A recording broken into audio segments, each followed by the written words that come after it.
राधे राधे दोस्तों, आइए मंगला गौरी व्रत का पूजन विधि और व्रत किस प्रकार किया जाता है इसे जानते हैं।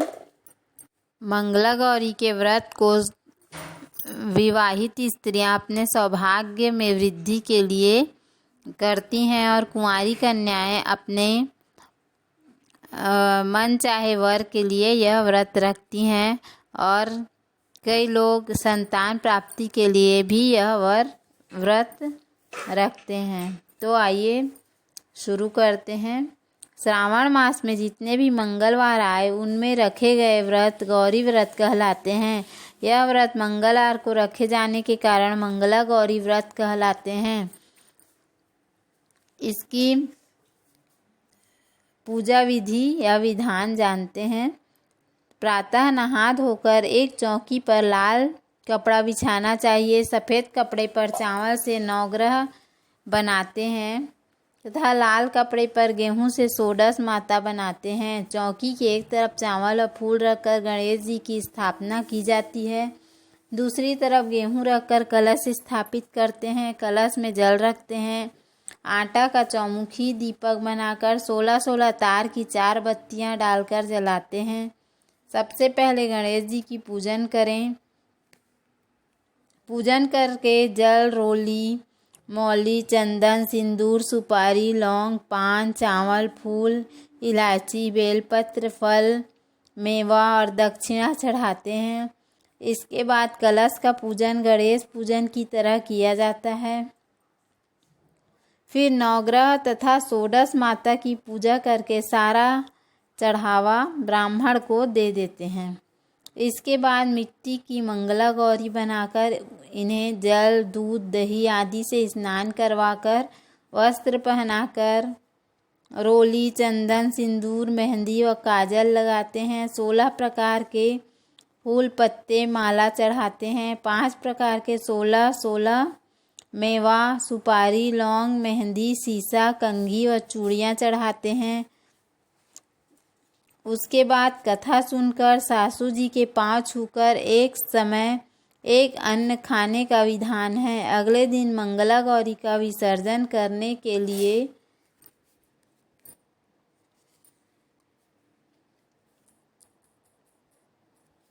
जाकर आने के बाद ही भोजन करते हैं। उद्यापन विधि इस प्रकार है। श्रावण माह के मंगलवारों का व्रत करने के बाद इसका उद्यापन करना चाहिए। उद्यापन में खाना खाना वर्जित है। मेहंदी लगाकर पूजा करनी चाहिए। पूजा 4 ब्राह्मणों से करानी चाहिए। एक चौकी के 4 कोनों पर केले के 4 थंब लगाकर मंडप पर एक ओढ़नी बांधनी चाहिए। कलश पर कटोरी रखकर उसमें मंगला गौरी की स्थापना करनी चाहिए।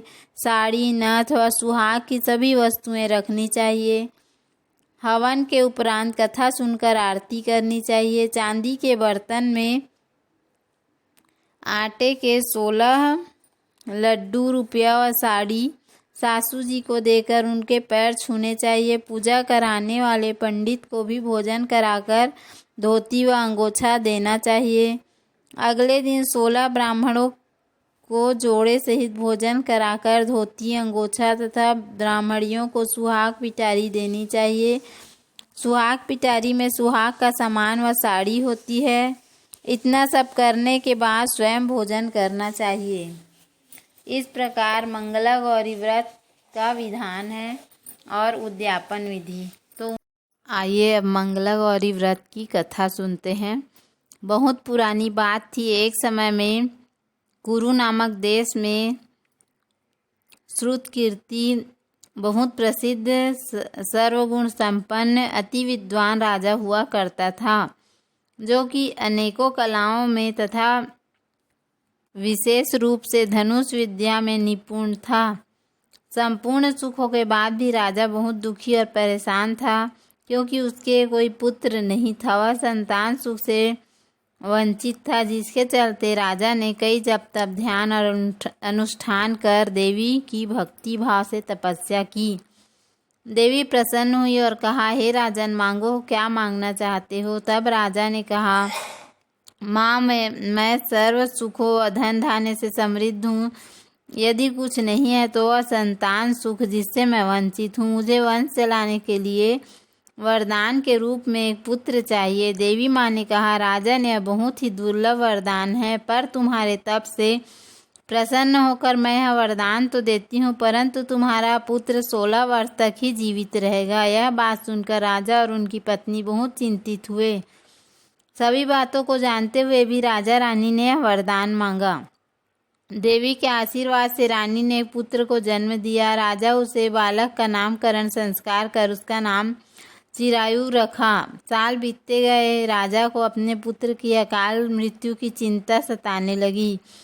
तब किसी विद्वान ने कहा कि राजन, इसने 16 वर्ष पूरे कर लिए तो अपने पुत्र का विवाह ऐसी कन्या से कराएं जो मंगला गौरी के व्रत करती हो, जिससे उस कन्या को भी व्रत के फल स्वरूप सर्वगुण संपन्न वर की प्राप्ति हुई तथा उस कन्या को सौभाग्यशाली व सदा सुहागन का वरदान प्राप्त हुआ, जिससे विवाह के उपरांत उसके पुत्र की अकाल मृत्यु का दोष स्वतः ही समाप्त हो गया और राजा का वह पुत्र अपने नाम के अनुसार चिरायु हुआ।